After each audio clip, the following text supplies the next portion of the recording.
នាងភ្លេចកំណើតដើមជាមនុស្សនាងបានជាចូលដៃជើងជាមួយនឹងពួកព្រាយយើងនឹងកម្ចាត់របបរបស់ពួកនាង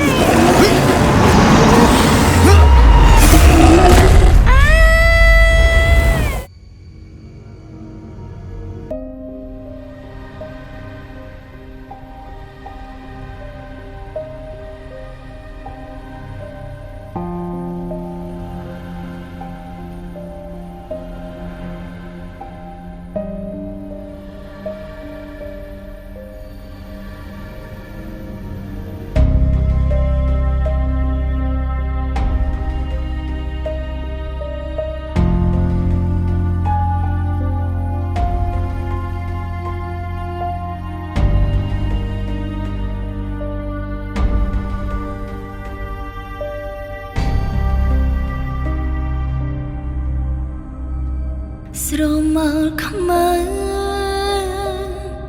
បន្លាតែខ្ញុំមិនខ្លាចប្រឹងតតឹងផ្លូវចិត្តរឹងមកខ្លាំងខ្ញុំអាចប្រឆាំងរឿងកើតឡើងភ្លើងចិត្តក្តៅគ្មានអ្នកខើភ័យខ្លាចរឹងតែគ្មានអ្នកសង្គ្រោះចង់បាញ់ចោលរឿងដែលហួទុកស្នាមរបួសឲ្យសាំងស្បាចង់បាញ់ឈប់អ្នកដែលធ្វើអាក្រក់រឿងកូនលងផុនឲ្យខ្ចាត់ទៅតាមខ្យល់ឈឺចាប់មិនយកទឹកភ្នែកជួចលមានតែខ្ញុំផ្ដោតកម្លាំងចិត្តឲ្យខ្លួនឯង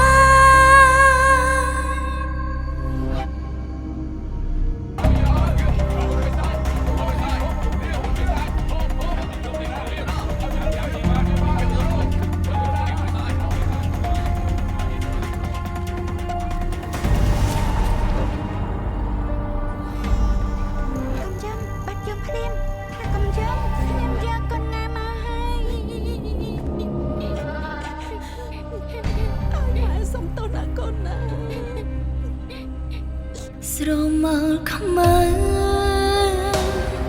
បន្លាតែខ្ញុំ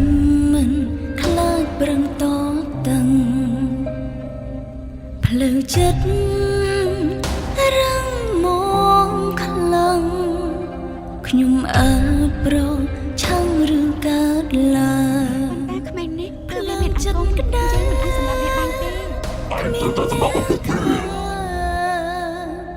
ភ័យខ្លាចរឹងតែគ្មានអ្នកសង្គ្រោះចង់បាញ់ចោលរឿងដែលហួទុកស្នាមរបួសឲ្យសាំងស្បាចង់បាញ់ឈប់អ្នកដែលធ្វើអាក្រក់រឿងកូនលងផុនឲ្យខ្ចាត់ទៅតាមខ្យល់ឈឺចាប់មិនយកទឹកភ្នែកជួចលមានតែខ្ញុំផ្ដោតកម្លាំងចិត្តឲ្យខ្លួនឯងចង់បាញ់ឈប់អ្នកដែលធ្វើអាក្រក់រឿងកូនល